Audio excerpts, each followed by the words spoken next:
Design principles are a set of rules that designers can follow to create visually pleasing work. All the individual parts of a design must fit together to form a harmonious and cohesive unit. One design may use many design principles to be successful. Shape.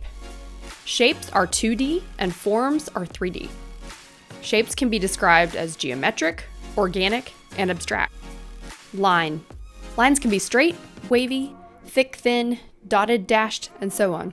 You can frame elements with lines to highlight elements. Color. Color helps you communicate on an emotional and subconscious level. Color theory also involves a color's lightness and darkness, or color values. Pattern.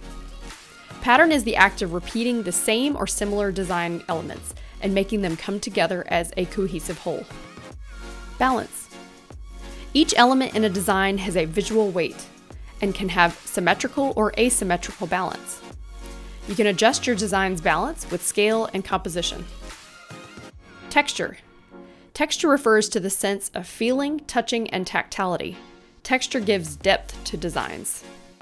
Emphasis. Emphasis tells viewers what elements to look at and in what order to look at them. Hierarchy and scale are part of emphasis and can affect the meaning, tone, and entire composition of your design. Contrast. Contrast occurs when two or more elements look dramatically different and can create emphasis. Contrast can be light versus dark, thick versus thin, large versus small. Flow. Flow is how someone's eyes flow through a design and in what order they interpret elements. Flow brings movement and life to designs. Grid. Grids help create alignment, which occurs when visual elements line up with other visual elements in space.